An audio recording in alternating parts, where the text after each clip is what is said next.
dua, yaitu istirahat dan puasa. Ini Benjamin Franklin ya yang bicara. Nah, ya nggak perlu saya jelaskan, teman-teman sudah ngerti mengapa kok istirahat dan puasa itu jadi obat terbaik.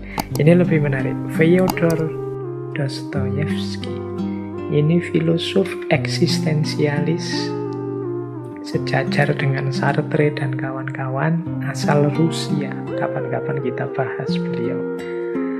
Nah, kata beliau menarik. Beliau bilang begini, ketaatan, puasa, dan doa itu sering ditertawakan.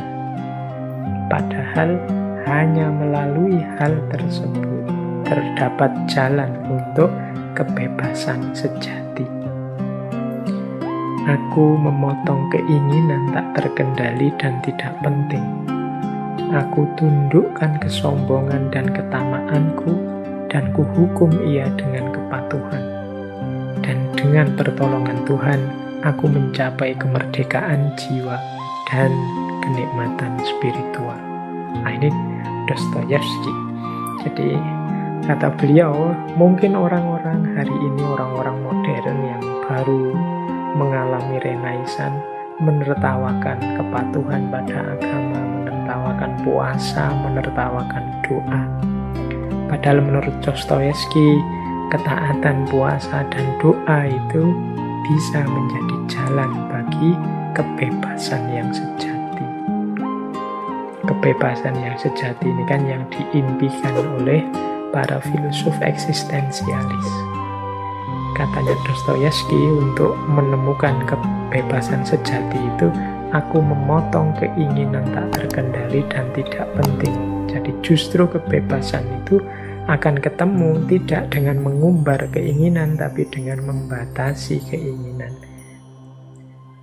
Termasuk membuang keinginan yang tidak penting. Kemudian aku tundukkan kesombongan dan ketamaanku. Jadi mengalahkan sombong dan tamak. Orang yang sombong dan tamak tidak akan menemukan kebebasan sejati, karena justru dia akan dibelenggu oleh kesombongan dan ketamaannya. Dan kuhukum dia dengan kepatuhan.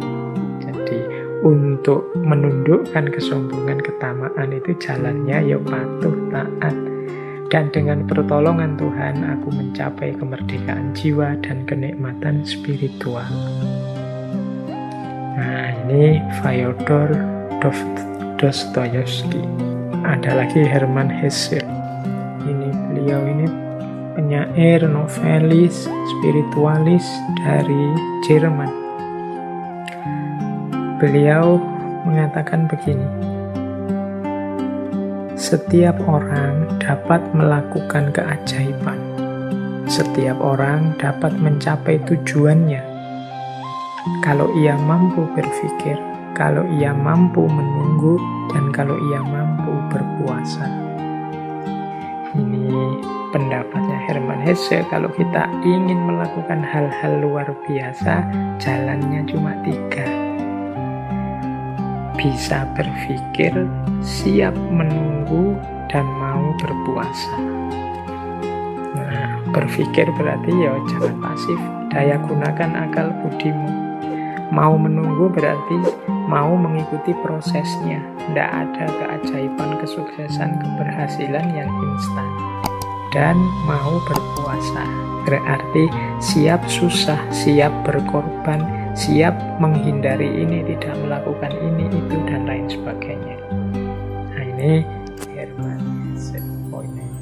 Para intelektual besar ternyata juga menyarankan puasa. Apalagi tokoh kita minggu lalu, Mahatma Gandhi. Ini saya bawa beberapa quotes dari Mahatma Gandhi yang berhubungan dengan puasa. Misalnya ini, agamaku mengajarkan kepadaku bahwa kapanpun muncul tekanan yang tak dapat disingkirkan sendiri, seseorang harus berpuasa dan berdoa. Jadi Ini sarannya Gandhi. Dia bilang agamaku, karena beliau agamanya Hindu. Ternyata memang tradisi puasa itu ada di semua agama dan juga ada di semua umat masa lalu.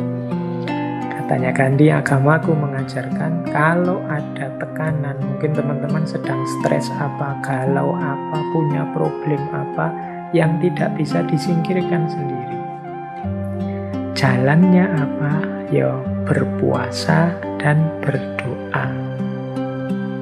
Jadi ini kalimat dari Mahatma Gandhi. Masih banyak kalimat-kalimat yang lain dari beliau, tapi kapan-kapan saja kita bahas per tokoh, masing-masing tokoh ini kita bahas panjang lebar bagaimana pandangannya tentang puasa.